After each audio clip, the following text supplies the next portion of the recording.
Yo, bienvenue à Héros No Cap, le podcast où les héros sont parmi nous sans espérer le shine.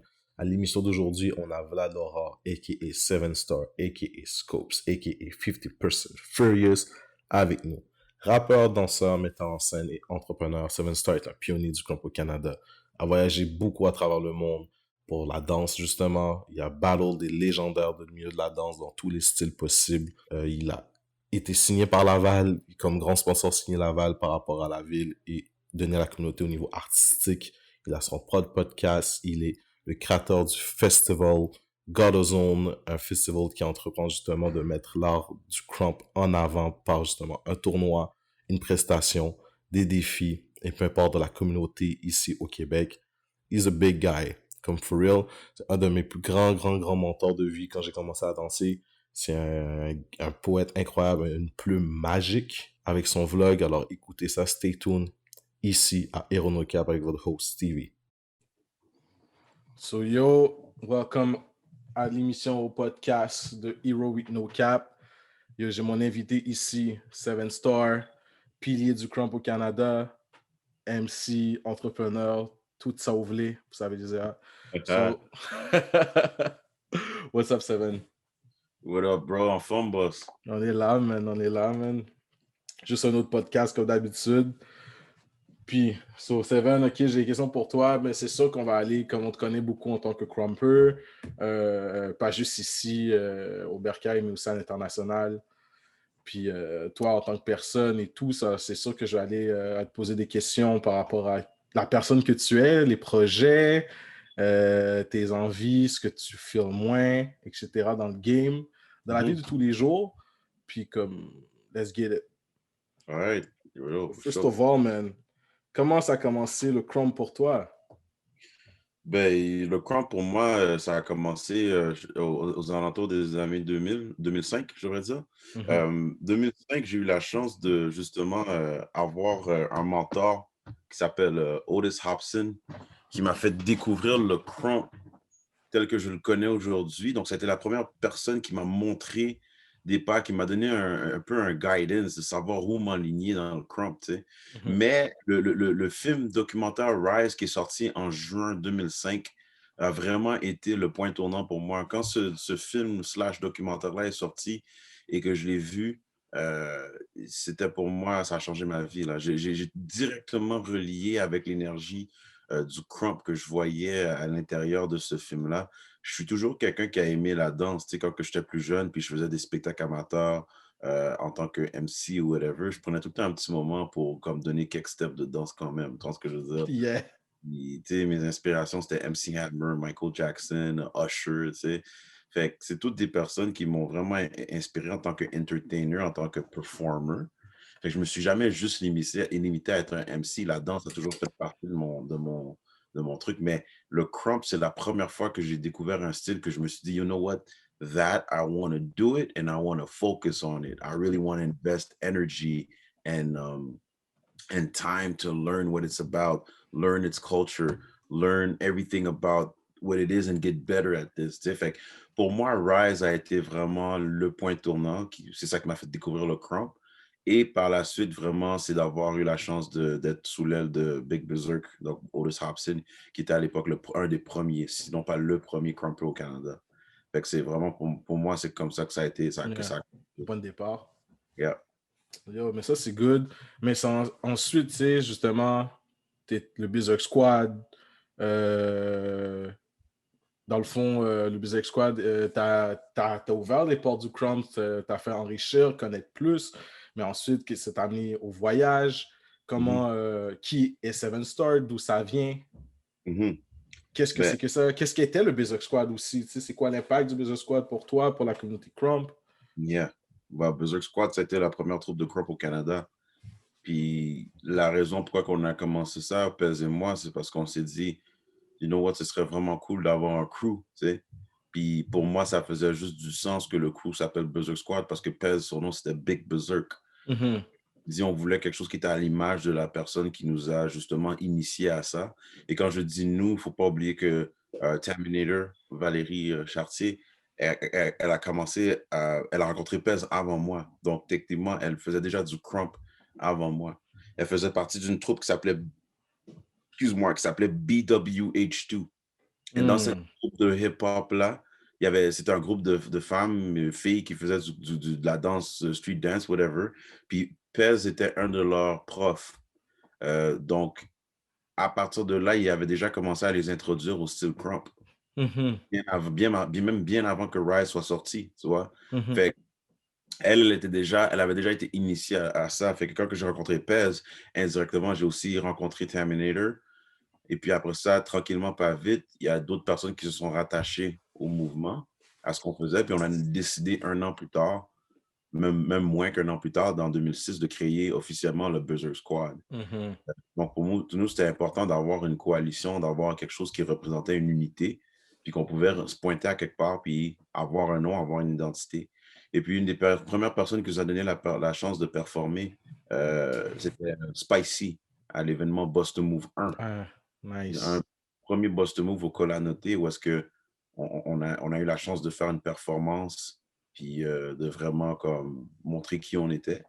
Fait que ça a été quand même un point tournant dans la scène de danse montréalaise, tu sais, parce que there was no such thing as crump. On est arrivé de nulle part un peu. C'est ça, là. Puis on a vraiment comme brassé un peu les choses. Un peu des invited guests. Yeah. Puis tranquillement, pas vite, on s'est intéressé à ce qui se faisait dans le reste du Canada. Et c'est là qu'on a aussi commencé à interagir avec Toronto. Dans le temps, il y avait déjà l'événement Crump City, parce qu'on avait été battle là-bas. On avait des gens de Toronto qui étaient venus au premier Zone en 2008 aussi par la suite. Fait que le Berserk Squad a vraiment joué une espèce de rôle hyper important pour un peu catalyser le mouvement Crump au Canada aussi. Ah, dope. Dope. Moi, OK, Seven, moi, je t'ai découvert toi, je me rappelle, je pense, si c'est pas hiver 2004, fin 2014, début 2015, c'était un Kiff Your Style, back then, au Club Soda. Ouais, quand que Blueprint avait jugé, je pense. Je sais même plus, c'était trop nouveau, mais les kids, je me souviens, la première fois que je t'ai vu sur scène, je sais pas si c'était l'ancienne Girl 7 qui avait gagné celui-là chez les kids, et Dark avait gagné chez les adultes, mais ou en finale, quelque chose comme ça. Il y avait Hurricanes, c'était fou, là. C'était la première fois que j'avais du crump ici, là. Puis après, je t'avais rencontré, je pense que tu jugeais ou tu étais là à l'événement de Venom, back then, le 3 contre 3, son événement, là, à Côte des Neiges. C'est la première fois, là, je t'ai vu danser. Là, j'ai fait, shit, who is that dude? Tu m'avais dit, yo, tu veux faire du crump, Studio 303. Damn, là, c'est là que j'ai eu le premier contact avec le crump dans ma vie. Connaître les gens, connaître toutes les basics de ce temps-là, mais ça, c'est incredible. D'où le petit partage et tout pour le podcast, si vous voulez. Ça, c'est de way back, Studio 303 au D-Town, man. Big shit. Mais donc, ouais. Définitivement. On a passé 6 ans à enseigner les cours là-bas, de 2014 à 2020, man. Ouais, c'est crazy. Ouais, j'ai arrêté le Level Up Crump Class en 2020, juste après, dès que la pandémie a hit. Exact. Avril dernier, fait que ça quand même, on a fait un bon petit bout là-bas, puis ça a été une place parce qu'on a permis à beaucoup de gens de se développer. Pour aller ensuite, justement, pour sortir, rester un peu dans Crump, tu sais, Seven Star, c'est qui, c'est quoi, qu'est-ce que ça veut dire? Initialement, moi, mon nom, c'était Snacks. Pour ceux qui me connaissent depuis longtemps, puis jusqu'à aujourd'hui, il y a beaucoup de monde qui m'appelle encore comme ça. C'est mon childhood name. J'avais ça depuis que j'avais 8-10 ans parce que j'ai mon cousin de Washington qui m'avait donné ce nom-là.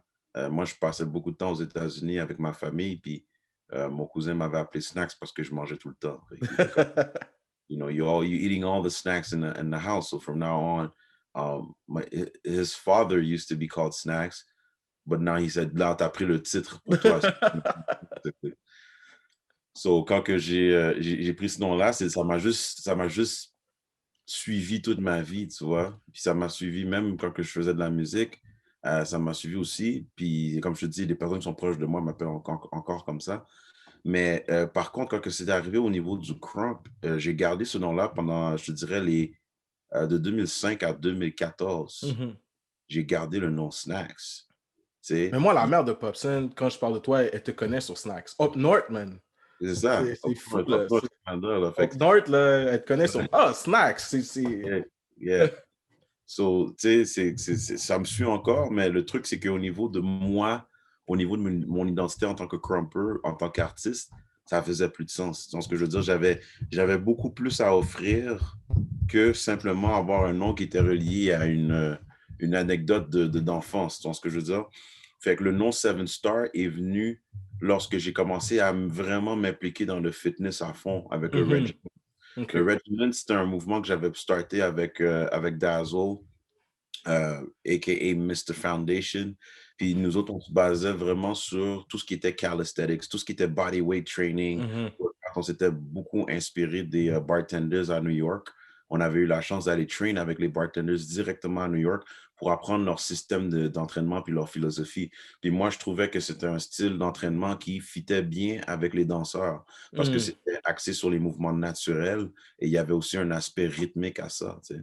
Fait quand que j'ai été à New York puis que j'ai appris le système avec eux autres, je les voyais s'entraîner, je les voyais aller sur les pull-up bars puis faire des trucs de fou. À un moment donné, il y a le team bartenders, les top practitioners, ils étaient en train de se faire des trucs sur la barre, puis là, le founder, Giant, est arrivé puis il a dit « All right, so this is one of our platinum 5-star general transformer. » Puis là, après ça, le patinet s'appelle Transformer, c'est des affaires de fou sur le bar.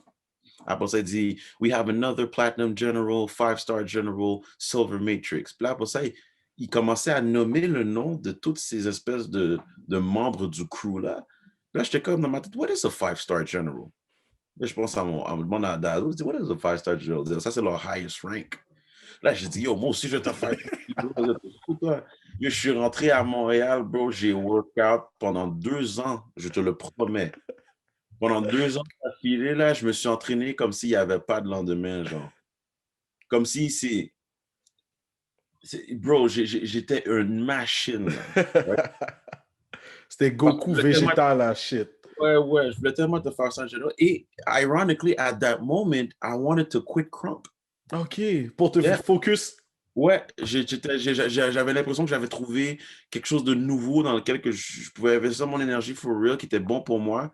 Puis je trouvais que, tu sais, que le Crump, ça stagnait, puis que there's nothing I could do in there, puis que c'était difficile de faire grossir des choses à Montréal, puis tout ça. Puis I was very reluctant towards like the Crump culture and stuff, how to make it progress, tout. Fait que j'ai voulu vraiment m'investir là-dessus. Fait que j'ai dit, tu sais quoi, man? If I ever come back into dancing, I want to come back under another name. Oh, OK. Puis là, j'ai dit, you know what? I think 5-star would be a dope name. Okay. Là, j'ai demandé à mon bro. J'ai dit, yo, qu'est-ce que tu penses que, au lieu que je m'appelle Snacks, que je m'appelle 5-star? Et là, après ça, il m'a dit, yeah, it's all right. It just sounds like. Je dis, c'est correct, tu sais, il dit, c'est all right. Je dis, all right, cool. Après ça, j'ai continué à go about my day. Is you know what? I want to be beyond that. I want to be 6-star. You know, I want to be beyond the 5-star. What I'm getting on is like on some other level. See? Exactly. As you hit up Dazzle, just see what do you think of 6-star? That Dazzle, I thought, yeah, it doesn't sound great. You know, it just sounds like a hotel that, you know, whatever. C'est pas finesse. I just, all right. And then I just went about my day, and then I went kind of like on this like spiritual journey where I was really trying to go beyond just the physical, beyond like, and as I was studying a little bit more about where I wanted to go, even on a spiritual tip, I realized that the number 7 had a huge impact for me. C'était tout le temps mon lucky number. Quand je jouais au football quarterback, c'était mon chiffre, number 7. QB. Yeah.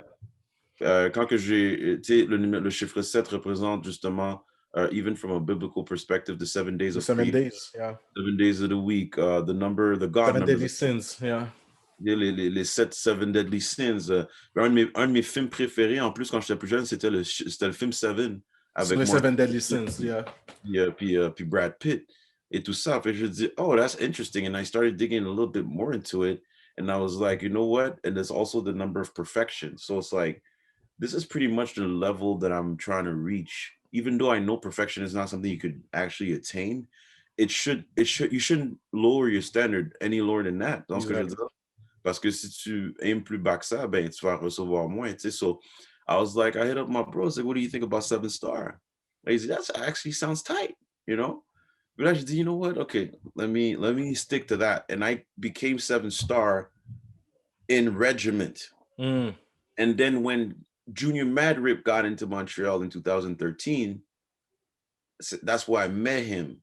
And he came from Paris with a totally different energy, an energy that I didn't find here. I didn't find anybody besides Pez here in Montreal that had the same mindset as me as far as like being buck and being about that crunk life. And, as far as battling, as far as labbing, as far as like going in.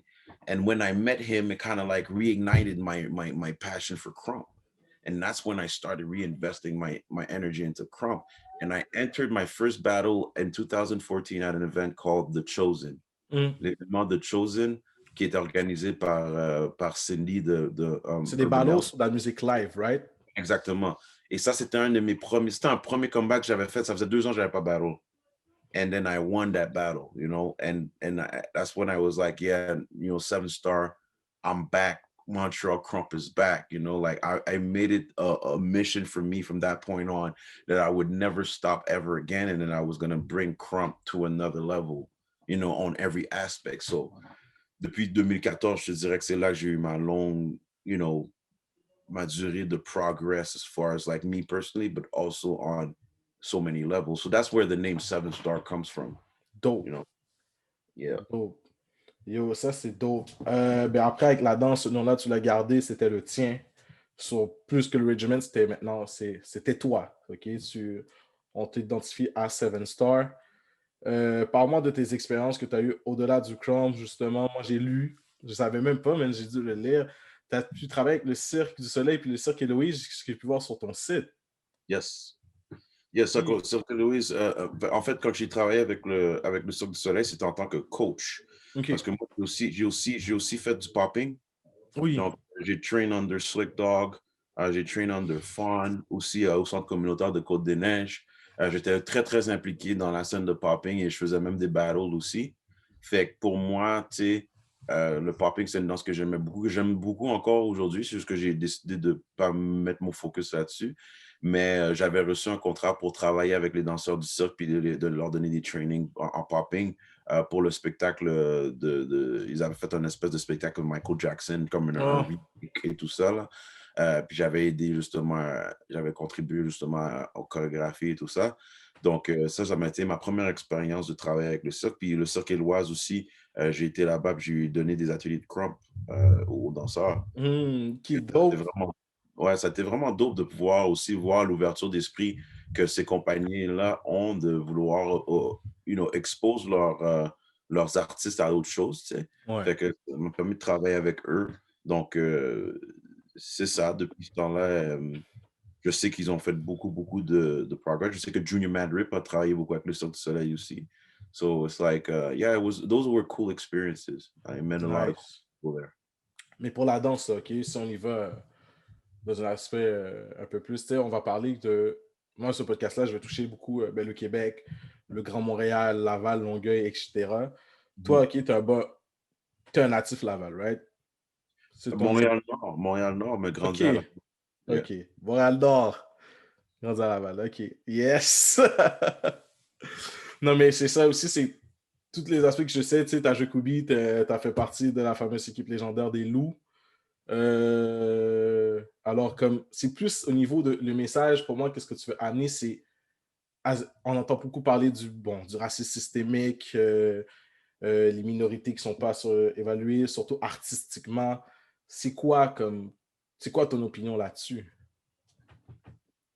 Autant professionnellement dans le travail de tous les jours, mais en plus artistiquement.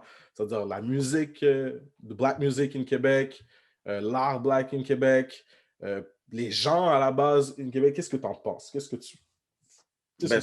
C'est des questions qui sont super...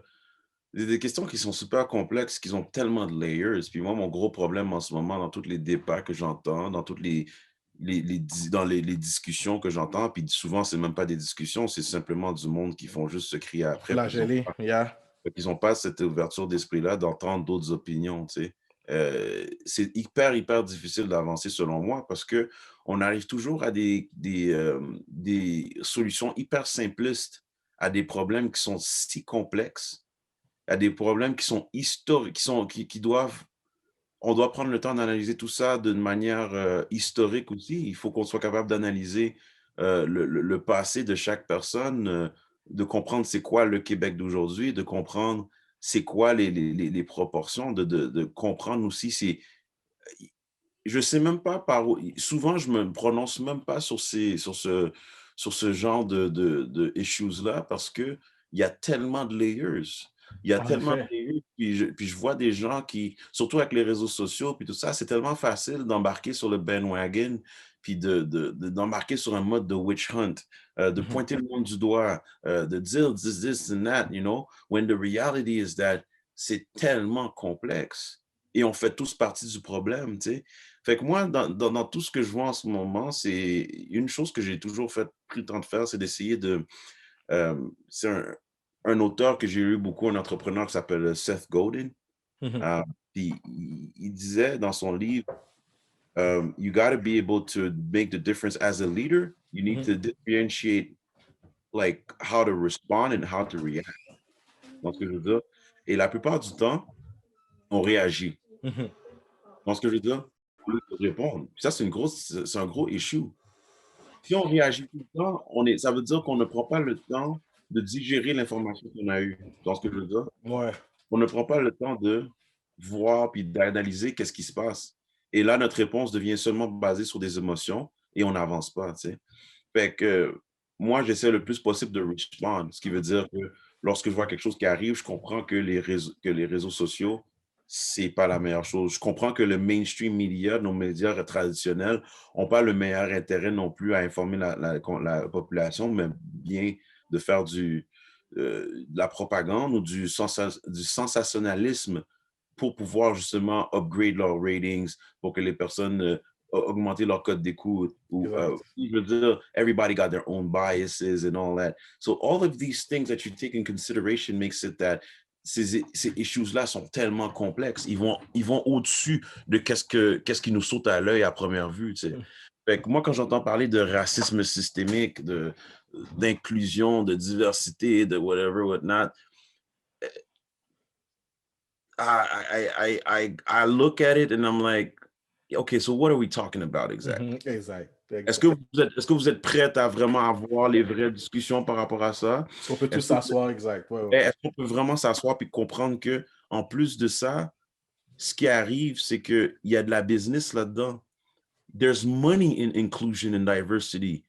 There is the principle of diversity and there's the business of diversity. Mhm. Ça veut dire que les mêmes personnes les mêmes personnes qui ne pratiquaient pas l'inclusion maintenant bénéficient monétairement de l'inclusion. Donc, c'est la raison Pour laquelle on en parle. pour Ouais. laquelle ils sont chauds pour faire puis parler d'inclusion all day. We have to be smart here. Yeah. Dans ce que je veux dire. Fait qu'il il faut pas jump the gun puis pas comprendre dans quelle sauce qu'on est en ce moment là. C'est pour ça que c'est extrêmement difficile pour moi de juste jump on the gun and be like, oh C'est yeah, vrai. you know, this and that. There's so many levels to C'est this. plus, toi, tu es ton outil de travail. Ta personne, ton corps est ton outil de travail, beaucoup. Alors toi, tu le vois plus en plus. Tu sais, t'es comme, yo, c'est qui derrière, c'est qui les chairmen qui banalisaient ça, qui vont te dire, mais monsieur Stevenson, nous avons besoin de vous pour telle X, Y raison, tu sais. C'est raison. Puis t'es comme, oui, mais moi, je suis le embodiment de l'inclusion. Look at me, look what I've done. Look at my community. Tu viens dans le crump, tu vois tout plein de personnes de tout genre, tout côté, tout genre, toute orientation sexuelle, and we don't care. We just buck. You know what I'm saying? Exactly. So you never reached out to me to understand how I did that. When the reality is that we put more emphasis on what we do and what we stand for than que le actual groupe ethnique ou le groupe social auquel on appartient. Tu vois ce que je veux dire? Le principe d'intersectionnalité que je trouve qui est, pour moi, selon moi, hyper dangereux. Tu vois ce que je veux dire? Mhm. Et this is the stuff that we're pushing nowadays. Yeah. Tu vois ce que je veux dire? C'est ça qu'on pousse, c'est ça qu'on met de l'avant. Puis moi, dans ma tête, je suis comme, nous, on s'est battu contre ça. Exact. On s'est dit, on ne veut pas mettre ça en premier plan sans ignorer les struggles qui peuvent être associés à ça ou les situations qu'on peut associer à ça. Mais quand que ça devient la première chose qui définit quelqu'un, je vois pas ça comme du progrès, moi, personnellement. Exact. vois ce que je veux dire? Fait que toutes les histoires de racisme systémique, de tout ça, c'est des sujets qui, les gens, ils prennent même pas le temps de s'entendre parler quand ils parlent de ça. Everybody's up. And again, a lot of people are caking off of it. So it becomes a business at the end of the day. I really don't care about that. Parce que c'est Moi, devenu un trend à un moment donné, même. Tu c'est sais, un c'est trend, comme... tu sais.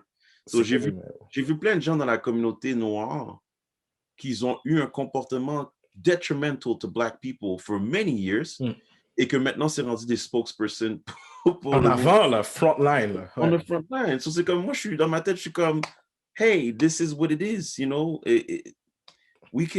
On peut s'asseoir tant qu'on veut puis parler de tout ce genre de trucs-là, mais tant que les personnes n'ont pas vraiment mis le temps de mettre un miroir devant eux, C'est juste toxique. c'est juste du parler en pile. Ouais, So, moi, pour le reste, j'en ai rien à foutre. Je continue à faire mes affaires et I preach as much as possible. I try to move out of love and stick to the stuff that I stand for, that I've been standing for so many years, and I leave it at that. Tu vois ce que je veux dire? Mais tu es conscient comme, pas ce fardeau-là, mais tu te rends compte de qu'est-ce que tu dois porter, right? As a black man, though. Ben, c'est parce que le problème, c'est que, again, ça dépend où tu mets ton énergie. People are gonna, les gens vont vraiment s'identifier à toi ou vont ressentir ce que tu dégages par rapport à toi, ce que tu veux dégager. Donc, si tu es quelqu'un qui n'a pas confiance en lui, ben, ça va se sentir dans ta manière d'interagir avec les autres. Si tu es quelqu'un qui a un complexe d'infériorité, ben, ça va se sentir aussi dans ta manière de réagir, d'interagir avec les gens. Si tu es quelqu'un qui est justement, tu sais, fait moi, je me dis tout le temps que everything that I'm putting out there is something that I have a control over. So oui, je pourrais marcher tous les jours dans la vie puis me dire comme, oh, as a black man, oh, as a black man, oh, as a black man. Et puis après ça, me poser les questions comme, OK, what does it mean to be black? Yeah. Because at the end of the day, that's skin color. And yes, there are struggles that are associated to that, or there are things that I can encounter because of the color of my skin. But there are also a lot of things that have nothing to do with my skin color, in my opinion. Tu vois ce que je veux dire? Totalement. Moi, c'est mon character.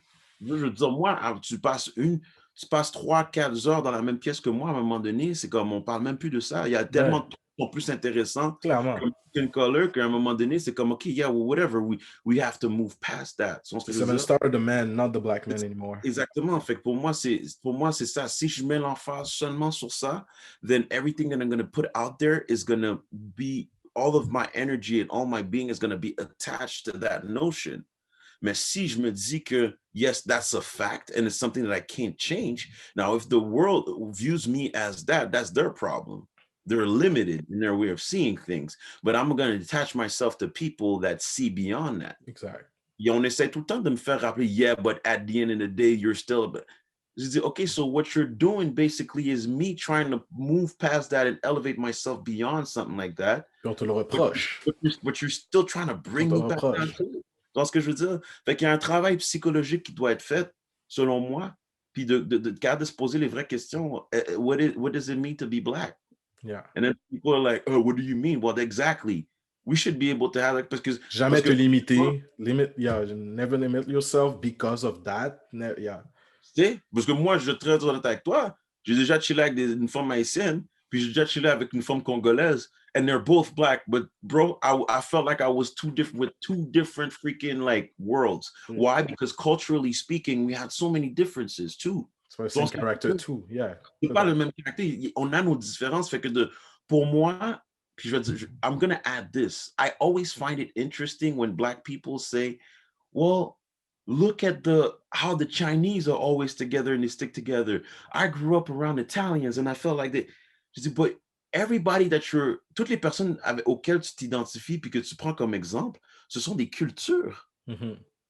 It's on the thing that they have in common is their cultural heritage. Exact. Not their skin color. Tu vois ce que je veux dire? Exact. Like, how is it that culture? So how is it that as black people, we're all trying to fit black people within the same mold? Alors que toute la culture est différente. Toute la culture est différente. Pour moi, ça fait pas de sens. And it doesn't make sense because that's the example that people are giving me. Mais quand ils me donnent ces exemples-là, ils ne se rendent même pas compte qu'ils sont en train de comparer des pommes et des oranges. Exact. Le They're both japonais puis le chinois là, sont asiatiques, mais c'est deux choses totalement différentes, deux Ben cultures oui, totalement c'est des différentes. Japonais puis des Chinois, là, c'est pas la même affaire, là. C'est pas They're enfin, both Asians. les Européens Filipinos, aussi, des Italiens et des Portugais. Filipinos and Not the freaking same. Japanese are not the same. No. So I never understood those are the questions that I'm asking myself quand j'entends tout ça. Tu sais, puis aussi comme représentation. Est-ce qu'il est noir? Est-ce que la plupart du temps, je pose tout le temps la même question à chaque noir que je rencontre. Je leur dis, est-ce que tu sais combien qu'on représente dans la culture québécoise? How many black people are there in Quebec, d'après toi, en pourcentage? Je voudrais, je sais pas parce que à chaque fois, je me suis posé la question, on dit que mon chiffre change. Pour dire, mais qu'est-ce que ça veut dire par noir? Moi aussi, je me dis, c'est quoi les noirs qui prennent? Mais sinon, je te dirais, si on est 8 millions, on est 8,2 millions au Québec, le pourcentage de noirs qu'on représente au Québec est pas plus de 2%. Là. C'est 4,3. Ah, OK, quand même. Mais c'est pour te dire, ça revient à genre 350 000 environ, je sais pas, il faut que je checker les numbers, but that's what we represent. Ouais. So, quand on demande aux gens là, que comme il y a un, je sais pas, moi je regarde pas la télé québécoise là, mais comme dans le gala, nanana, il y a seulement eu un noir sur 30 nominés ou whatever, then in my head, I'm like, well, this is actually representative of. Tu veux parler de chiffres? Ouais, c'est ça. Là. On peut regarder le truc d'une manière statistique, c'est ce que je veux dire. On n'est pas tant que ça, là. C'est juste que j'ai comme l'impression que chaque fois que je parle avec certains de mes amis, je dis, oh, tu penses qu'il faut que tu sortes un peu de Montréal? Il faut que tu sortes de Montréal. Il faut que tu voyages un peu. Voyage un peu, va dans le reste du Québec, bro. Des fois, je fais juste aller 45 minutes up north à Saint-Jérôme ou à Saint-Sauveur, là. C'est fini, là. On est, Ouais. you know what I'm saying? Like, so all these things that I'm taking into consideration, puis je me pose ces questions-là, ça change beaucoup ma perspective sur beaucoup des débats qu'on a. Puis je suis un petit peu moins, on dirait que je suis un petit peu moins émotionnel par rapport à ce genre de trucs-là. C'est sûr. Mais ça veut passer une fois, tu m'as dit 2018 ou 19. Tu m'avais dit, ça je me rappelle parce que je l'ai share dans mon 29 Days of February. Tu m'avais dit, genre, you'll start doing things as a person and people will follow you if they hip to the shit. They will follow you. Mais ça, c'est fou ce que tu dis par rapport, tu gardes le même discours du genre que, yes, I'm a black man. OK, on le sait, on l'a tout vu, c'est bon, on passe à autre chose. Bon, qu'est-ce que moi j'amène sur la table? C'est plus que, voici qui je suis. Est-ce que je fit? Est-ce que vous me voulez? Ben, c'est bon. C'est comme that's it, puis let's go. Tu sais, c'est comme, c'est... Puis j'ai jamais essayé aussi non plus de forcer à ce qu'on m'accepte. Tu vois ce que je veux dire? J'ai comme l'impression des fois qu'on a cette espèce d'envie-là d'être accepté par le public, par le grand public, puis on n'a pas assez de... Tu sais, la vraie réalité, là, c'est que c'est comme en tout cas, ça va sonner super sexiste, là, ce que je veux dire, là, mais tu sais, je sais pas, tu dis, mais des fois, tu dis, yo, chaque fois que je passe sur le bord des staffs, c'est là qu'elles viennent sur mon corps. Tu vois ce que je veux dire? Quand tu les occupes pas, tu cours après une femme, là, puis après ça, elle veut rien savoir de toi, man. Tu vois ce que je veux dire? Tu l'occupes pas. Fait que c'est comme ça. Moi, je me suis dit, yo, vous voulez pas que je sois là? Even if it's because of my skin color, because you don't like me? Okay, well, let me go somewhere where I'm actually appreciated. And there are a lot of places in Quebec where I'm appreciated. There are a lot of people in Quebec from all cultures, all races that actually appreciate what I'm doing and that are willing to work with me and help me out. I'm going to put my energy on them. Mm-hmm. Pourquoi je mettrais mon énergie sur les personnes qui sont des imbéciles qui veulent pas support le stuff? Tu vois ce que je veux dire? Exact. So, I don't try to fit in where I don't. I get in where I fit in, puis je fais mes affaires, puis tu te rattaches aux personnes qui sont down avec ton truc. Mm-hmm. And you always present yourself as a human being. I don't put my skin color on the forefront when I'm presenting to somebody. Ça veut pas dire que j'ai jamais été victime de racisme. Ça veut pas dire que j'ai jamais été pull over pour aucune raison par les cops. Mais je ne m'arrête pas à ça. Parce que si je m'arrête à ça, je sais que je ne serai jamais capable de faire une espèce d'évolution psychologique. Puis c'est là que le vrai slavery y est. Mais toi, dans ton personnel, si je peux te poser une question personnelle là-dessus, tu sais, on t'a vu dans des articles de journaux, on t'a vu à la télé, mais si maintenant, bon, je t'ai souvent vu à la télé anglophone, mais bon, voilà, on te présente, la presse fait un article sur toi, puis on te nomme le Québécois Vlad 7 Star. Are you down with that? Est-ce qu'on octroie l'haïtien là-dedans? Ça, toi, c'est correct pour toi? C'est correct le titre? Ben yo, je suis un Québécois, je suis né au Québec. OK. Si t'es en Afrique, si t'es quelqu'un de la Côte d'Ivoire, ben t'es un Ivoirien. Si je m'en vais à l'échelle nationale, puis quelqu'un qui va dire c'est le Canadien, 7 Star, mais ils vont dire Canadien parce que je suis né au Canada. Exact. Ils peuvent dire d'origine haïtienne. They could add that, but Yeah. there's both statements are good. Yeah. Donc, je veux dire, there's no lie in that. Les gens ont le droit de s'adresser à toi selon ta citoyenneté. Exactement. Ma citoyenneté est canadienne. Je suis sur le territoire québécois. Je suis des descendants au Canada. Exact. C'est comme, everything in there is right. There's no lie in there. So as long as they're not lying about who I am, il n'y a rien que je peux dire. Fait que moi, oui, je suis un Québécois. Je suis un Canadien. Je suis d'origine haïtienne. Et je me considère aussi américain dans le sens que I live in North America. You got that big love for that, yeah. Huge influence by American, like Black American culture.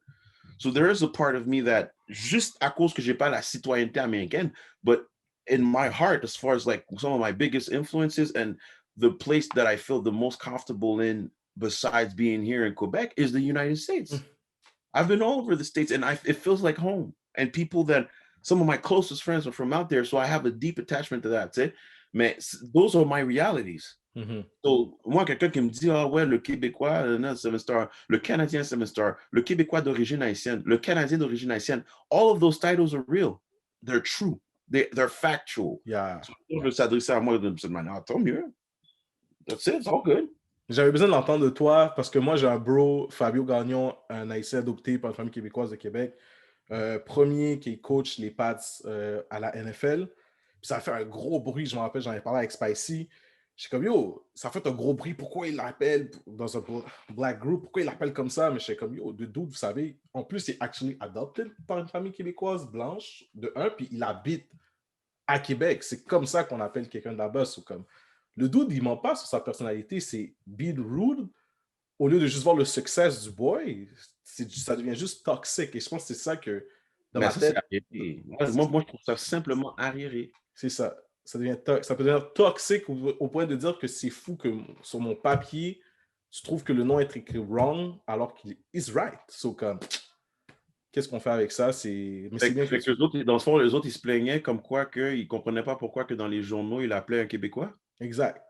Ben, ils sont stupides. Qu'est-ce que je te dis? Je veux dire, je suis désolé, là, mais anybody that doesn't understand that shit, there's two things. You either have a deep, complex, like inferiority complex.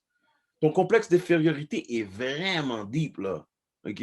C'est un gars qui est noir, qui est adopté par une famille québécoise, qui habite à Québec, qui a grandi au Québec, qui a fait ses études au Québec, et que c'est le système québécois qui lui a donné la chance de se développer en tant que coach, et que là, il est rendu coach dans la NFL, et que les Québécois ne peuvent même pas claim son statut de Québécois, ben, bro, je sais pas quoi dire. Rendu là, t'es juste cave. Tu peux pas t'aider. Donc, ce que je veux dire, c'est de la stupidité. They're just stupid. You know? And that's what it creates, like you said. There's one thing to fight against injustice and racism, but when you're unable to use your brain, get the information, digest the information, understand it, and respond properly, you're not helping your people. You're sending your people 10 steps behind, trying to be a freaking social activist. You know what je veux dire? Moi, c'est ça mon problème. Les gens n'utilisent pas leur tête, ils veulent agir sur émotion. Yeah. Et la communauté noire est une des communautés les plus émotionnelles que tu peux pas avoir. Black people are super emotional. Super emotional. Mais il y a un trauma, on explique ça avec un trauma aussi, mais comme super emotional, bro. Super emotional. See, oui, there's a trauma. I understand that. But the fact that you understand that there's a trauma is not supposed to. C'est correct que je parle en anglais? Vas-y, oui, on est bilingue ici, vas-y. The fact that you understand that there's a trauma does not make it okay for you to act upon that, to act from that perspective and from that specific standpoint. Surtout comme c'est pas les tools. Le trauma fait juste expliquer ta manière de réagir, mais ne la justifie pas. Tu vois ce que je veux dire? So, and again, you say, if I say stuff like that, some people are going to call me like a freaking like cool sellout, whatever. You're an idiot. They're idiots.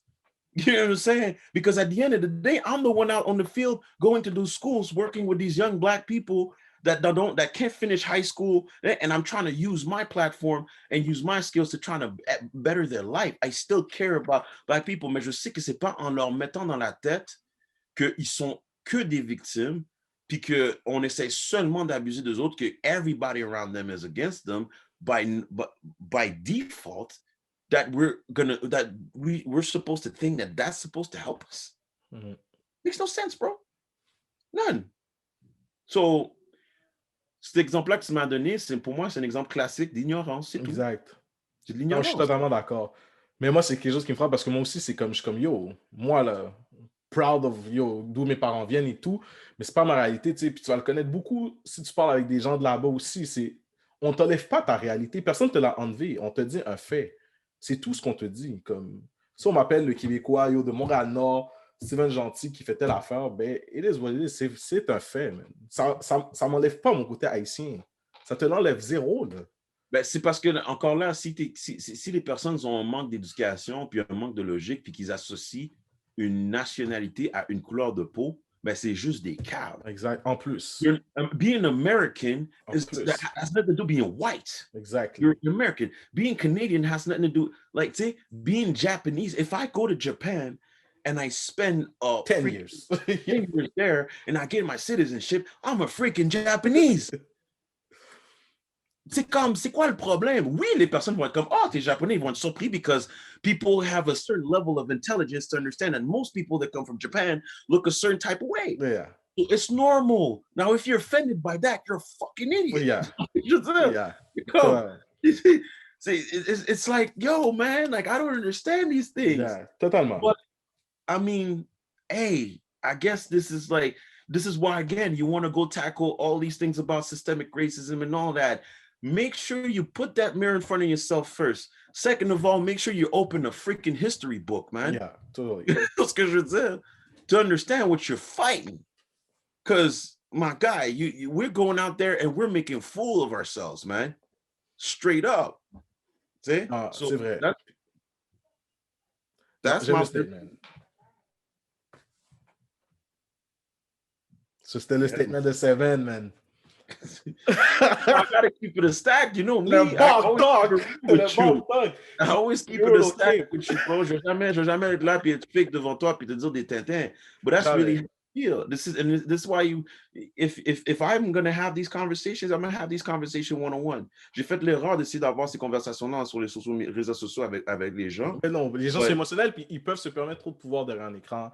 Ben oui, derrière l'écran. Quand tu arrives devant eux, leur énergie est différente. Le fax est différent. Ils ne parlent pas leur job de la même manière, tu vois. Ils n'ont pas le temps d'aller chercher sur Google pour voir si ce qu'ils se disent est factual ou non.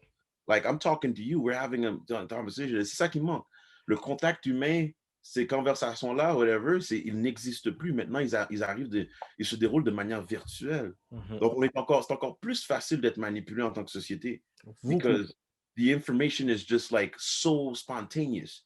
Instantly being, that travels at a light speed, from one person to another, So, yeah, man. Yeah.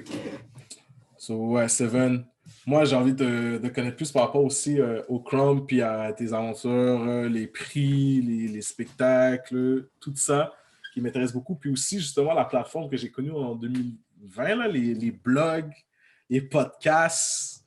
Yo, les blogs, bro, c'est du... Yo, est-ce que tu écris un livre?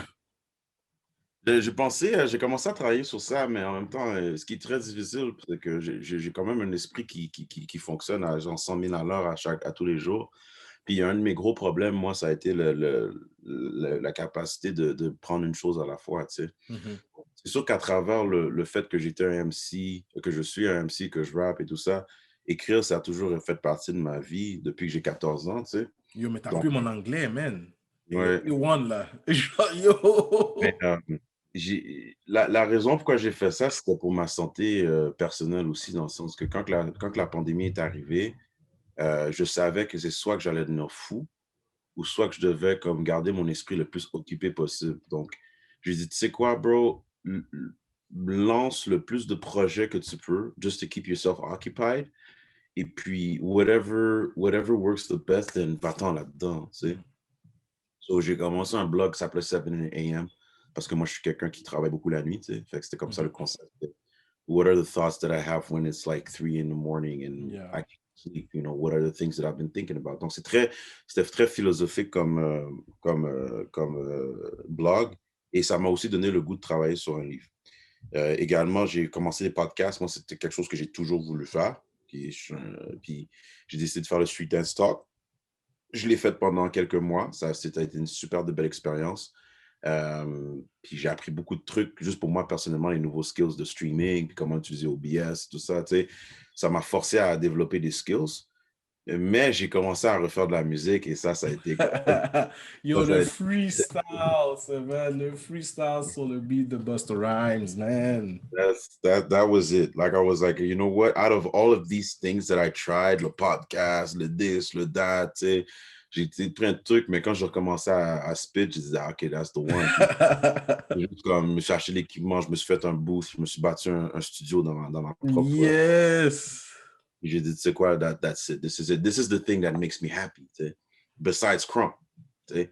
Fait que j'ai juste commencé à faire ça, mais tu sais, c'est sûr que la pandémie, pour moi, ça a été 90% que du positif, tu sais, de pouvoir avoir eu la chance de me reconcentrer sur moi-même au lieu d'être all over the place puis faire this, that and the third, tu sais.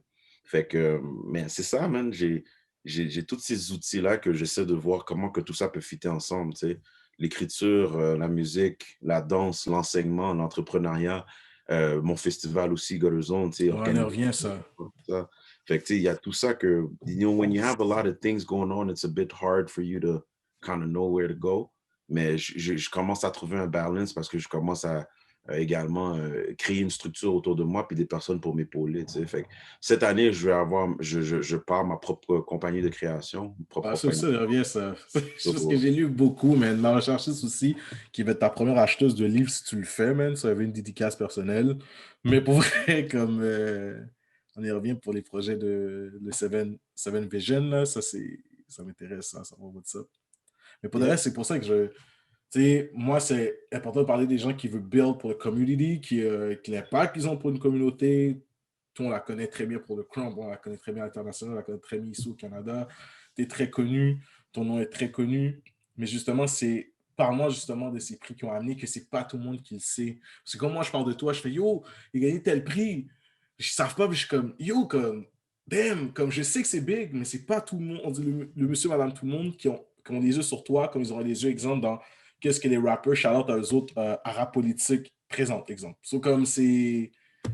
Moi, je veux faire ça avec toi live, so tell me about it. Like.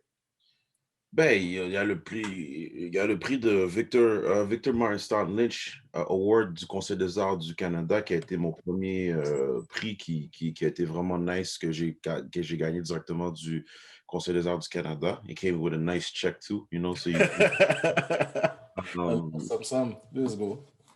puis évidemment, il y avait le prix du Black Theater Workshop. So c'était le Mitchell Allion Award que j'ai gagné aussi. Je sais pourquoi. C'est juste pour donner, c'est vraiment la reconnaissance de l'excellence artistique des artistes OK. dans leur milieu, dans leur domaine et tout ça. Pour la pièce Animal Dark Room que j'ai faite l'année passée avec Lucy May, j'ai gagné justement le prix de la danse découverte de l'année. Nice. Shout out à Lou aussi. Nice Yeah. job, guys. Yep. So, un projet qu'on a travaillé ensemble, qu'on a commencé à travailler ensemble en 2019. Puis, and it's still growing. Malheureusement, j'étais supposé performer à Londres cet été. J'ai aussi de performer on avait une couple de places de bouquets là, en Europe, dans l'Ouest canadien, dans East Canada. Mais tu sais, c'est tous des trucs qui sont reportés. Évidemment, le FTA aussi, on est supposé performer un gros festival qui s'appelle le FTA. C'est sûr qu'il y a beaucoup de trucs, tu sais, les nominations aussi avec le FCD Crump. J'ai eu plusieurs nominations pour Crumper de l'année and whatever, so it's like, tout ça est très apprécié, don't get me wrong, j'apprécie beaucoup ces nominations-là, mais c'est comme tu dis, c'est pas tout le monde qui est au courant de ces genres de trucs-là, puis c'est correct, you know, c'est correct, mais je pense que moi, je prends tout ça, je l'accepte, je l'embrace, but I understand also that que c'est très éphémère, tu vois ce que je veux dire? Ouais. Cette année, j'ai gagné, l'année prochaine, ça va être quelqu'un d'autre, puis let's move on, tu sais. Yeah, exact.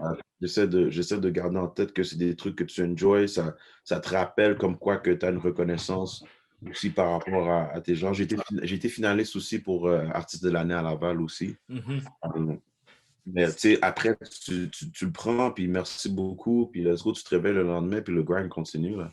C'est ce que je veux dire, parce qu'il y a comme Exact. tellement de choses à faire, il y a du travail à faire.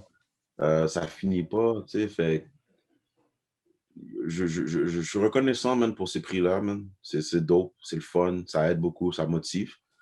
Mais après ça, en même temps, it's back to your grizzle right after. Exact. Et en plus, c'est ça comme impact de communauté, puis un danseur, tu es un battle dancer. Le crop est connu pour être un battle dance. Toi, en tant que toi-même athlète et tout, dans ton passé, encore aujourd'hui en tant que danseur, tu encourages le battling comme vraiment, comme c'est ça que quand tu vas aux écoles, quand tu rencontres des jeunes, des très jeunes, tu leur dis que le battle, c'est quelque chose de comme à viser ou pas avoir Ouais, peur? ouais, c'est comme pour moi, c'est primordial. Puis les gens, ils comprennent pas pourquoi je m'attends en face comme ça sur le battle, tu sais. Puis c'est sûr qu'il y a plein de gens qui s'embarquent dans la danse, puis surtout les jeunes qui apprennent à danser dans des studios ou qui sont super encadrés, que leurs parents payent pour leur truc, ben ils sont habitués de faire partie d'une troupe, d'avoir un prof qui leur dit quoi faire, qui les tiennent par la main, puis qui leur vont faire des chorégraphies, puis des compétitions, which is fine because it teaches you how to work within a group. Mhm. Comment travailler in unison with the people around you, être capable de prendre des instructions puis de les follow puis tout ça. Mais il y a une partie de moi qui se dit comme si tu veux développer l'individu, si tu veux développer ce sens de accountability que le jeune doit avoir, si tu veux que cette personne-là développe une identité, si tu veux que cette personne-là développe un skill level qui est vraiment euh, à part, then freestyle is the way. Donc, Mhm. parce que l'innovation vient du freestyle dans le street dance. Donc, ce que je veux dire, there's no way. Quand tu regardes comment que les choses se passent, c'est tout le temps les personnes qui innovent dans le street, puis après ça, les personnes qui font whatever Tintin sur TikTok, whatever, that they take that and then they package it in a way where it's easy to present for the general public. Mhm. Donc, ça veut dire, fait que sans freestyle, sans les personnes qui sont en train de rentrer dans les barreaux, puis de manger des cales, donner des cales, puis tout ça, puis qui doivent tout le temps innover, parce que ce que tu as fait dans ton barreau une journée, ben quand tu barreaux un autre dude là, le lendemain, là, comme tu Ça peux peut plus refaire la marcher. même chose, là. So you're in a constant evolutionary mindset. That alone is going to change how you practice, how you approach movement, how harsh you are on your own self. Tu vois ce que je veux dire? Fait que tout ça, c'est des trucs qui sont super importants à comprendre. Me, the reason why I put so much emphasis on battles is because it is a representation of how life is for real, for real. Donc, ce que je veux dire, Mhm. je fais des parallèles avec la vie de tous les jours. Quand que tu fais un battle, puis tu rentres dans un cercle, là, tu rentres dans un session ou whatever, puis que tu prends ta cale, les gens regardent toi. Regarde personne d'autre. Tu ne veux pas te cacher vers oh, le prof n'avait pas une bonne chorégraphie, la personne à côté de moi elle a foiré, ou le groupe était. Non, it's you. You and nobody else. You are being held accountable for your own skills. Fait que quand tu es capable de prendre cette mindset-là de qu'est-ce que tu apprends dans un battle et que tu l'appliques dans la vie de tous les jours, trust me, you're building. I think that we could build a way better, more strong youth if we had that approach.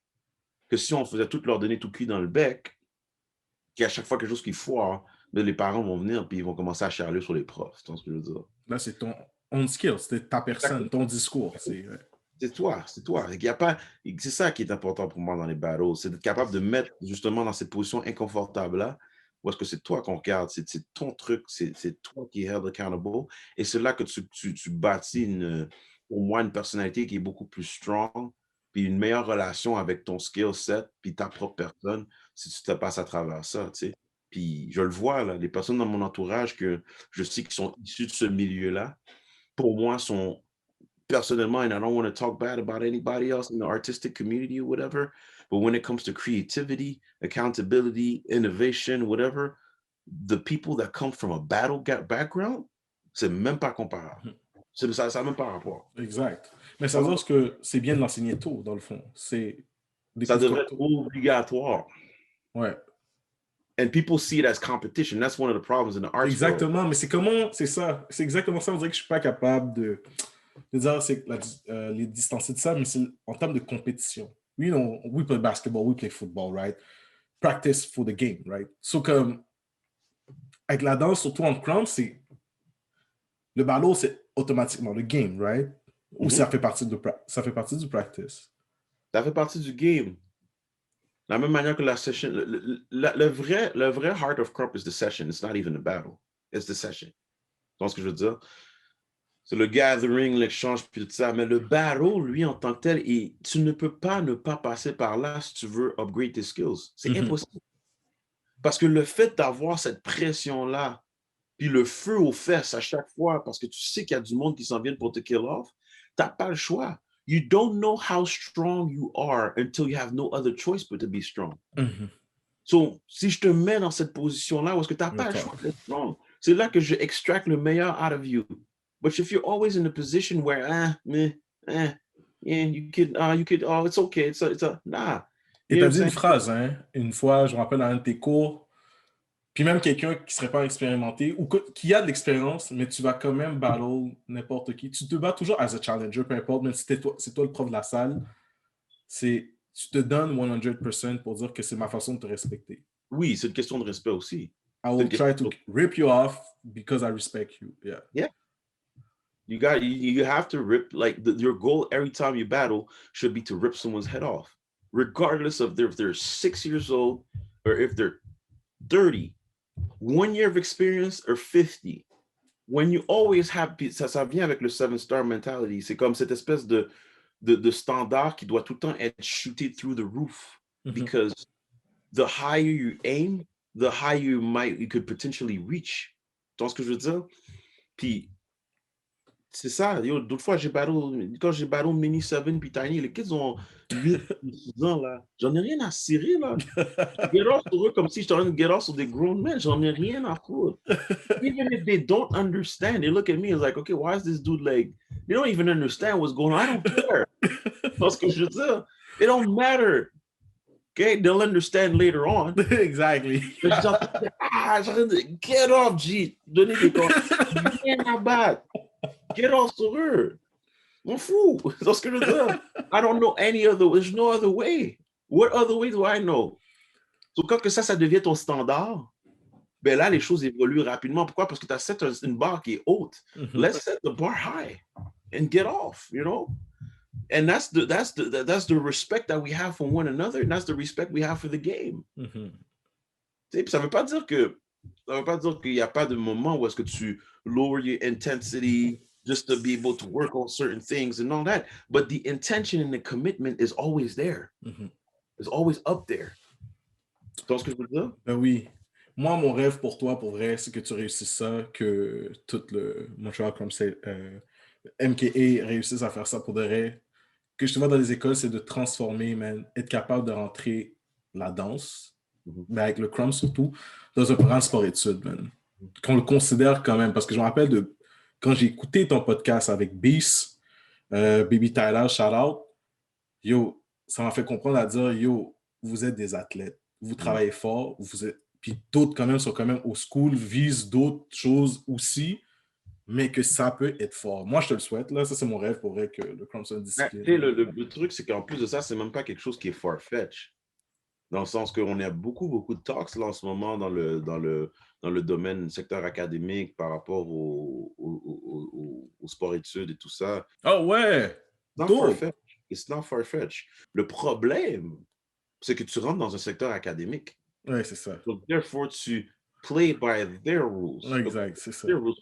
C'est très il y a un ministère derrière ça, bro. Oui, il y a un ministère derrière ça. C'est très facile de se dénaturer puis de rentrer dans des trucs sur lesquels on perd le contrôle sur le contenu qu'on veut enseigner parce qu'on rentre dans une structure qui n'est pas flexible ou qui est plus inquiète ou plus préoccupée par la bureaucratie que la qualité de l'enseignement. Donc, ce que je veux dire?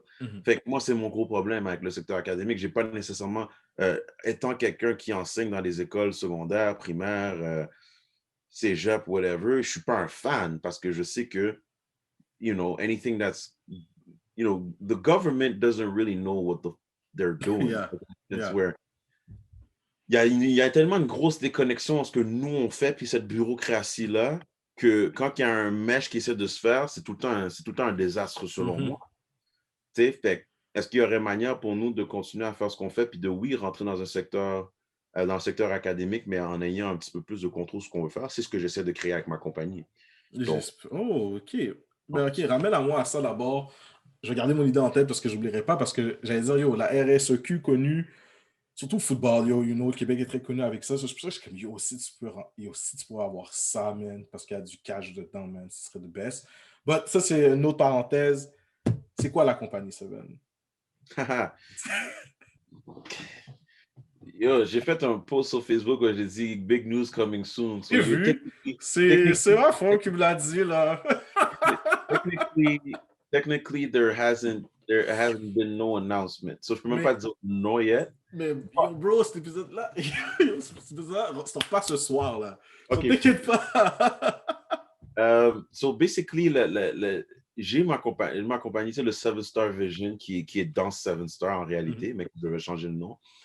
C'est vraiment axé sur tous les projets que je veux faire dans les écoles et aussi tous mes projets personnels que je fais à travers, ce que ce soit même mon podcast, que ce soit les trucs que je veux faire au niveau de l'écriture, whatever. That's like my personal stuff. This is my personal private company, right? And there's a lot of stuff that I'm doing through that. Partiellement, Gutter aussi est fait à travers Montreal Compliance et 7-Star Vision. So, this is what it is. La prochaine truc sur lequel je travaille, c'est une compagnie qui est dédiée à la création. Okay. Et qui va comme donner, dans le fond, la chance aux danseurs de Krump de vivre des expériences professionnelles et aussi de faire du développement. Donc, ça veut dire que on va vraiment s'axer sur la création de spectacles, création de contenu qui est Krump-based, mais qui ne se limite pas seulement au Krump. Et également, ça va être aussi une plateforme de développement professionnel. Yo, good, j'aime ça. Mais tu as parlé du Gutter Zone. Moi, je connais beaucoup le Gutter Zone comme le festival Gutter Zone. Tu sais, mais qu'est-ce que c'est? C'est quoi le festival Gutter Zone? Autre qu'un événement de battle, comme qu'est-ce qu'on connaît sur des événements de battle? It's a celebration. For me, I always make fun of it, like with the 1K. 1K, nous, on appelle ça, c'est notre Christmas, basically. It's a holiday. Gutter Zone is a holiday, Yeah. On dit que c'est un événement, c'est un festival, mais pour nous, c'est Noël, tu vois. Puis à chaque année, c'est une célébration de tout ce qu'on a accompli durant l'année, tu sais. Tout le travail que les gens ont fait dans leur lab, toutes les personnes qui ont travaillé sur des pièces, des créations, les personnes qui ont travaillé sur des projets qui sont reliés au Krump, whatever. On essaie d'utiliser Gutter Zone comme une plateforme pour pouvoir mettre ces projets-là de l'avant, tu vois. Malheureusement, cette année, on a juste fait une version en ligne. Ça s'est super bien passé, puis ça donne un beau résultat still. Nice job, guys, by the way. On a plein de projets qui sont reliés au Krump, qui ne sont pas seulement de la danse, puis c'est ça qui est dope. So we're really turning this into a festival because Krump has a culture that is rich, and there's so many things that we talked about in the past. From doing a fashion show to doing il y a plein de trucs qu'on peut faire à travers le Krump. And this is really what Gutter Zone is about. It's the biggest festival in Canada, slowly like one of the biggest in North America. And, definitely, we're going to be in the tops in the world, if it's not the case already. So hopefully next year or des gros noms, guys, dans la scène qui touchent à Gutter Zone, des gros noms internationaux qui viennent se déplacer au festival Gutter Zone. Yep. Cette année, j'avais des boys de Paris qui étaient en train de booker leur billet pour venir. J'avais des boys j'avais un bro du Madagascar. On était supposé avoir une qualification Gutter Zone pour le tournoi Buckville au Madagascar. On était supposé avoir une qualification au Minnesota aussi. Et on était supposé avoir une qualification à Paris. Donc, il y avait des gros plans pour Gutter Zone cette année. On avait Tourisme Laval qui était intéressé aussi à jump dans le projet. Fait qu'on commençait, ça commençait à prendre une autre tournure, mais évidemment, on s'est fait mettre des bâtons dans les roues, mais je suis confiant que, we're going to get back to it and we're going to make shit happen. Yeah. Donc, ça, c'est sûr qu'on vous le souhaite. Moi, je vous le souhaite à fond. Je vais être là. Puis, s'il y a le battle, le tournament open, je pense que je vais faire un tour. On va hop dans le Le session. concept, là, le Buckville tournament is going to be, because habituellement, j'appelle ça le Gutter Zone tournament. Yeah. Well, Gutter Zone is the name of the festival, but now I have a special tournament in it that's called Buckville. Okay. Buckville is going to become the official Gutter Zone tournament, and it has a nice little twist to it. Oh, ouais. Twist to it, yeah. OK. The twist is dope because I'm changing the mentality. I didn't create this. J'ai pas inventé ça. Mais dans le fond, le concept, c'est qu'on a des présélections et du moment où est-ce que tu rentres dans le top 16, t'es payé. Tu fais un cop. So, ça commence par ton billet, genre? Tu fais un cop. Tu arrives dans le top 8, tu fais un cop de plus. Tu arrives dans le top 4, tu fais un cop de plus. Tu arrives dans le top, tu fais un cop de plus. Tu gagnes un trip pour aller battle à quelque part. Ça, Yo, dope. I'm really changing the mentality where I'm like, yo, people should not just get paid just because they win. They should get paid because they're professionals. Mm-hmm. When you're battling, you put in work, you work on your craft, whatever, whatnot, and you go out there and you put on a show and you put on a good performance. That's professional work right there. That's what you Yeah. So we need to change. Les gens à l'habit for real. Yeah. It's a job now. It's your job. You could make money, get a little bit of stacks off of that. Tu vois ce que je veux dire? Fait que tranquillement, pas vite, je veux changer la culture des battlers puis leur faire comprendre que comme yo, c'est pas à cause que t'es pas comme booké pour aller performer dans une pièce comme que j'ai fait comme Anima Dark Room, whatever, that you're not a professional dancer. No. I'm giving you that professional tag because you put on a show at that event, you know, and you've worked for that. You took some of your own time to lab and get ready. Then you deserve to be rewarded for that. Et ça veut pas dire que c'est ça, tu es dans ces médias-là devant la caméra et tu te considères un street dancer que tu n'as pas retourné battle non plus. Que les gens disent, les gens qui battle, là, c'est parce qu'ils sont pas appris. Tu sais, comparé au hip-hop, les underground rappers, ils sont pas signés pour un album. Mais on s'en fout. Tu rap. Après ça, c'est est-ce que ton truc bump ou il bump pas? Tu sais ce que je veux dire? Exact. Et pour qui il bump? Parce qu'il y a une clientèle pour tout, tu vois? Tu sais, il y a une clientèle pour tout. Puis c'est sûr que tu vas arriver dans des milieux où est-ce que le marché est un peu plus développé pour ce type de musique-là, whatever, whatnot. But nowadays, with social media and how everybody's connected, there's an audience for everything. Tu sais ce que je veux dire? So all we need to do is put people on the forefront, give them a platform so that they can show off their skills. That's it. Mais j'aime ça comment tu vas toucher les écoles. Beaucoup, je sais que c'est Laval, beaucoup avec le tourisme de Laval. Mais le collège Montmorency, ça c'est fou. Les écoles secondaires de Laval aussi, ce serait fou. Man, un petit message à Kevin Vincent qui est à Classify, il faut qu'il travaille avec toi, man. C'est lui le producer de Laval, man. Yo. Bro, I'm rolling, man. Like, aussi, je drop mon album bientôt, là. Ça, yeah! You know, the album is coming, you know. Let's go. Album is called Diff, you know. Okay. It's hella different, bro. It's hella different. Je travaille dessus et j'ai une couple de producers dessus. J'ai Mozart, évidemment, good. Paris, de France. Let's go. Qui a produit 3 tracks dessus. J'ai Soulfabex de Paris qui a produit 2 tracks dessus. Oh, damn. DJ Shashu has 3 tracks on there. Shashu has 3 tracks on there. I have also Kid and Y. Playa has 4 tracks on there. Damn. Yeah, Playa, Kid and Y has a little collab with Shashu on there. I'm excited, man. It's gonna be a dope project. Yo, ça c'est bad. Depuis des années, t'en parles pour le Canada en plus. Puis que là, on a notre musique, Crump. C'est bad. Yeah, and it's different, though. It's diff. Yo! Non, c'est clair, on lave, on battle, on session dessus. Ça, that's it. I'm sure. Ça. Mais yo, Seven, merci énormément, man, pour cette entrevue-là avec toi. T'es une personne que j'admire beaucoup. T'es une des raisons pourquoi moi, j'ai parti un podcast même. Je tiens à te le dire, toi puis Kéké, Calix, vous êtes des gens incroyables qui m'ont inspiré à faire du podcast. Moi, je tiens à te dire, dans le podcast de Hero No Cap, il faut t'attribuer un super hero, man. C'est tough, tu l'avais plein. Mais yo, je te donnerai puis tu me feras à un moment un round dessus. Je pense que j'aime ça te donner des persos puis tu le fais en round en crump. je pense que je vais te donner, parce qu'on a parlé quand même du Black Movement. Au début, j'étais comme, yo, Seven, c'est Magneto. Mais non, c'est plus... c'est plus Magneto, mais... I got all medals for you. Bars Lord! Ben, je vais te donner Gambit, bro. Je vais te donner Gambit. Yo, en plus, Gambit, c'est un de mes préférés dans X-Men. Yo, tu vois, c'est Gambit. Je vais te donner Gambit parce que, comme, yo, man, Rémi Lebeau, le gars, il parle toutes les langues, il parle français, il parle anglais comme toi, tu te fit in. You do what you gotta do, puis comme, I respect that. C'est vraiment un businessman low-key sur le Underworld, sur les Mutants. So, comme, c'est, ouais, 7-Star aka Gambit, man. Yo, Gambit, c'est mon ex que je filais le plus parce que l'histoire des cartes là, quand je connais ces cartes. En plus, c'est ça, toi, avec tes cartes en plus aussi, man. Cards, too.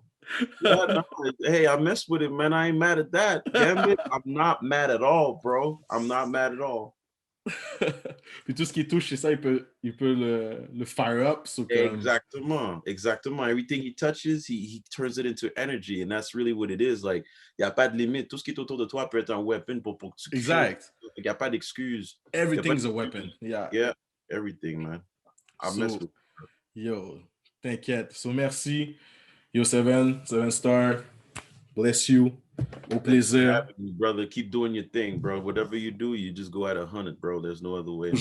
Toujours. Et pour le reste, yo, peace. All right, boss. Take care, man.